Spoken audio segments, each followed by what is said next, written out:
Salut à toi, c'est Rémi, j'espère que tu vas bien. Bienvenue dans cette nouvelle vidéo et le titre t'a sûrement interpellé, c'est pour ça que tu as cliqué et que tu es ici sur cette vidéo avec moi. Et dans cette vidéo, je vais t'expliquer et je vais te montrer ma résidence principale. Je vais surtout t'expliquer pourquoi j'ai acheté cet appartement en tant que résidence principale. Donc oui, on avait teasé un petit peu sur les réseaux sociaux. Je ne savais pas exactement si tu savais ce que j'allais acheter. Il y en a beaucoup qui ont répondu une colocation, un nouveau micro-logement, un immeuble de rapport. Non, j'ai acheté ma résidence principale. Donc c'est l'appartement où on est aujourd'hui. Donc là, je ne vais pas te faire le tour du propriétaire de suite. Je vais t'expliquer un petit peu les raisons pourquoi j'ai acheté cette résidence principale. Je te ferai le tour du propriétaire, je te ferai des vidéos rénovation, travaux, je te montrerai un petit peu l'intérieur de l'appartement, comment il s'agence, etc. Je t'expliquerai aussi le pourquoi du comment parce que c'est un achat un petit peu spécifique. Donc, je te parle souvent de résidence principale, on me pose souvent des questions là-dessus pendant mes lives ou sur mes différents réseaux sociaux, sur Instagram notamment. Si tu ne me suis pas encore sur Instagram, n'hésite pas à le faire, tu as le lien en dessous, puis tu tapes Rémi Roche sur Instagram, ce sera très facile, tu pourras me trouver et tu pourras aussi suivre le avant-après de cet appartement parce que je vais être en chantier pendant, je dirais, 2 à 3 mois. Je me mets à peu près ça comme deadline et ensuite je pourrai l'habiter, y vivre parce que ce sera ma résidence principale. Donc si tu veux voir ça, check mon Instagram et tu verras un petit peu tout ça. Donc on parle souvent résidence principale et les investisseurs ne sont pas souvent d'accord sur le fait d'acheter ou de louer leur résidence principale. Aujourd'hui, j'ai décidé d'acheter ma résidence principale, donc je l'ai acheté seul et ce logement, c'est un logement pour y vivre.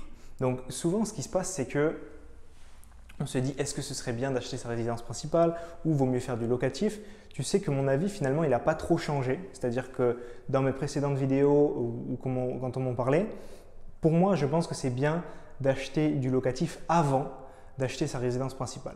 J'ai déjà fait 4 biens en locatif et là, ça va donc être mon 5e achat.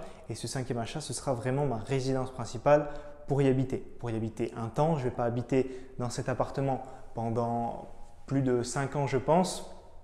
C'est un T2 qui fait 46 mètres carrés avec balcon, parking et garage, les deux. Donc ça, c'est vraiment très pratique. Donc je ne vais pas y habiter très longtemps, mais en tout cas, c'est un appartement dans lequel je vais vivre et qui va me servir de résidence principale. Pourquoi j'ai fait cet achat? Tout simplement parce que si tu m'as suivi un petit peu pendant les derniers mois, les dernières années, tu as vu mon parcours d'investisseur progressivement. Je suis parti d'un premier appart, je te l'ai montré sur YouTube. Je n'avais pas du tout une bonne élocution, je ne savais pas parler. Pour être clair, je ne savais pas présenter, je ne savais pas faire de vidéo. Donc, je t'ai tout montré. Je t'ai montré mes apparts au fur et à mesure. Je t'ai montré que j'ai quitté la Rat Race en octobre dernier, donc en octobre 2020, je t'ai même fait une vidéo sur le sujet. Ce qui se passe, c'est que je suis en rupture conventionnelle avec mon entreprise et qu'à la fin de cette rupture conventionnelle, pour l'instant, je ne travaille plus pour eux, mais je suis encore dans leurs effectifs. Ce qui fait que je touche un salaire et que j'ai des feuilles de paye. Donc, dès que j'ai su que j'allais être licencié, je me suis dit, OK, il faut que j'investisse encore dans l'immobilier pour profiter de mon CDI. Parce que, qu'on soit clair aussi sur ce sujet-là, je n'aime pas le salariat, mais le CDI que j'avais dans le salariat m'a aidé et m'a permis d'investir dans l'immobilier. Si tu pars après le bac, par exemple, sans rien, sans boulot et que tu veux investir, ça va être compliqué. Donc certes, le salariat, on est beaucoup à ne pas aimer ça, mais derrière, ça ouvre des portes et des possibilités. Donc je me suis dit, je vais essayer de me servir de mes derniers bulletins de paye pour acheter un appartement.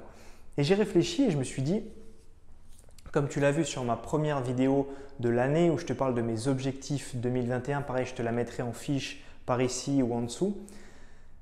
En fait, mon but cette année, c'est de mettre mon focus sur les participants de mes formations et de mes coachings. C'est mon nouveau métier, je me le suis créé à la sueur de mon front et à mon travail.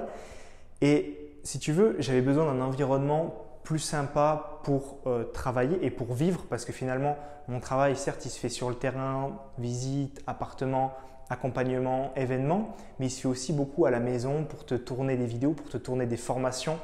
Voilà, donc je voulais un endroit plus sympa pour vivre et je me suis dit ce serait peut-être l'occasion de chercher une résidence principale. Donc c'est pourquoi j'ai acheté cet appartement et petite subtilité qu'on va aborder dans une autre vidéo parce que c'est pareil, ce serait trop long sinon. Cet appartement, c'est un logement social. c'est un HLM. J'ai acheté cet appartement en tant que HLM. Donc c'est pareil, tous ces mécanismes, on les voit dans une autre vidéo et tout ça pour te dire que quand j'ai réfléchi à acheter ma résidence principale, je me suis dit il ne faut pas que ce soit un passif dans le sens, il ne faut pas que ce soit un appartement coup de cœur, très cher avec des grosses mensualités. J'ai pensé business, j'ai pensé investisseur immobilier, je me suis dit au bout du compte, il faut que cette résidence principale, à un moment, elle me rapporte de l'argent. Donc certes, ce n'est pas comme du locatif qui va te faire rentrer des loyers. Là, je vais quitter mon appartement dans lequel je suis en location, je vais venir ici. J'ai un bon crédit immobilier dessus avec du différé, avec du sans apport sur 25 ans. Donc tout ça, c'est très bien. Et en plus, derrière, je te l'expliquerai de par le mécanisme HLM, etc. Je peux et je pourrais revendre cet appartement avec de la plus-value. Si aujourd'hui, je décide de le revendre, donc là, je te tourne cette vidéo, on est quelques jours après la signature finale.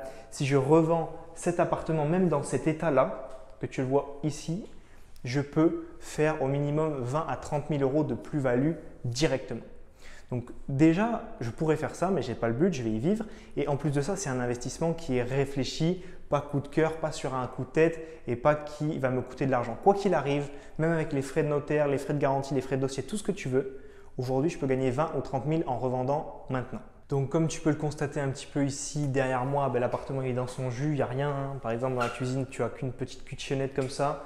Les carreaux très sympas. Je pense qu'on va laisser, bien sûr, on va laisser la cuisine dans son jus. Je blague bien entendu, on va faire des travaux un petit peu partout. Même là, il y a un bar, il va sauter, on va le remettre autrement.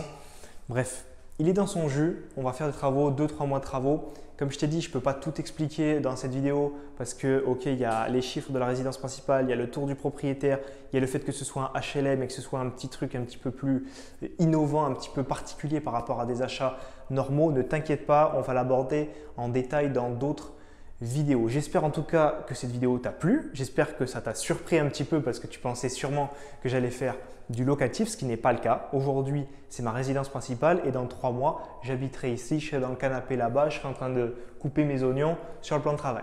Donc, j'espère que cette vidéo t'a plu. Si tu as des questions, n'hésite pas à les mettre dans les commentaires de la vidéo. Pense à la liker, tu sais très bien, l'algorithme YouTube adore ça et vous êtes à peu près 70 à 80% à regarder mes vidéos sans être abonné à la chaîne.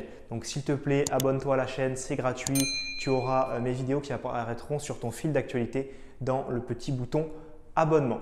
Si tu veux commencer l'année 2021 en beauté et commencer avec du locatif comme je l'ai fait à mes débuts, je n'ai pas commencé par une résidence principale.